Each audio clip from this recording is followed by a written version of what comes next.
오늘 말씀은 요한계시록 6장 9절부터 17절까지의 말씀입니다.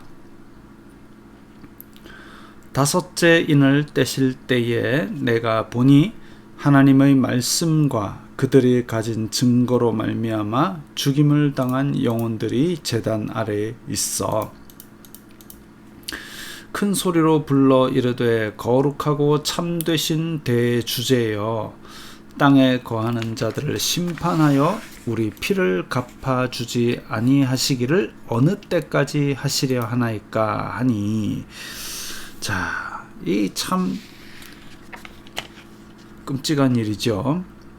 순교자들이 지금 간구하고 있습니다. 우리가 지금 억울하게 죽어 있는데 이거 언제까지 이 원통함을 들어주지 않습니까? 이 기도가 지금 다섯째 인에 나옵니다. 첫째 인, 전쟁, 둘째 인, 죽임, 셋째 인, 기근, 넷째 인, 또 죽음, 이런 정도의 영향력을 가진 것이 바로 다섯째 인 순교자의 기도입니다. 순교자의 기도. 그러니까 이 기도 자체가 다른 인들을 떼는 것만큼의 큰 영향력을 가진 것입니다. 기도가 그냥 공허하게 하늘로 흩어지는 음성이 아니라 진짜 하나님께서 들으시는 어떤 영향력이 있는 것이라고 생각을 하고 믿고 기도를 해야 하는 것이 바로 이런 것입니다. 그래서 지금 죄악에 대한 이 세상을 심판하고 있는 와중에 진정서가 하나 더 날아온 겁니다. 얘들이 우리도 죽였어요. 그러니까 이 심판의 정도가 얼마나 더해지겠습니까? 그것이 기도가 가진 힘입니다. 우리가 한마디 기도를 하더라도 진심을 다해 기도해야 되는 것이 바로 이런 이유지요. 그래서 순교자들의 기도가 지금 5번째 인입니다.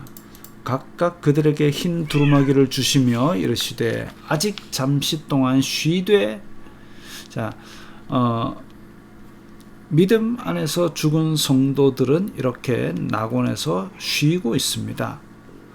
무덤 속에서 들어가서 아무 생각도 없이 정지된 것도 아니고 연옥에 가서 이 땅에서 지은 죄의 값을 치르는 것이 아니고 예수님께서 십자가의 한 강도에게 이르셨듯이 오늘 밤 네가 나와 함께 낙원에 있으리라.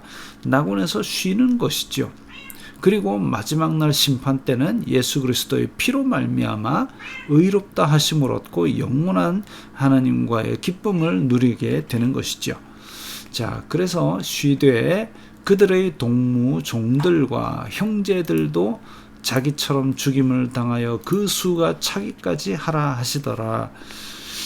이 지금 순교자들 다 믿는 사람들 다 죽을 때까지 있으라라는 얘기가 아니라 하나님께서 예정하신 그 수 충분히 채워질 동안을 얘기합니다.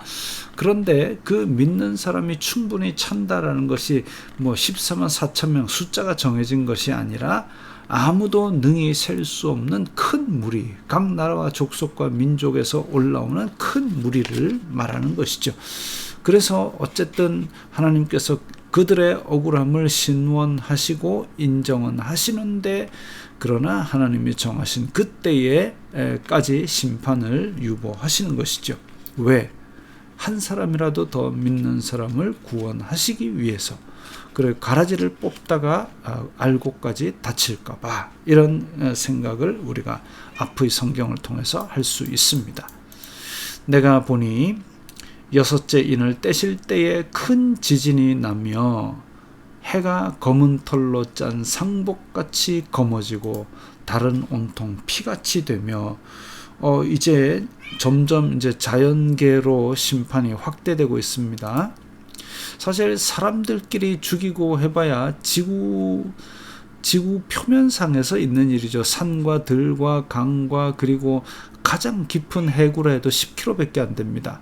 그 지구 껍데기에서 일어나는 일인데 그런데 이제 지금 천재지변들이 일어나고 있는 거지요. 하늘의 별들이 무화과 나무가 대풍에 흔들려 설익은 열매가 떨어지는 것 같이 땅에 떨어지며, 자, 이렇게 천재지변이 일어나는 것은 결국은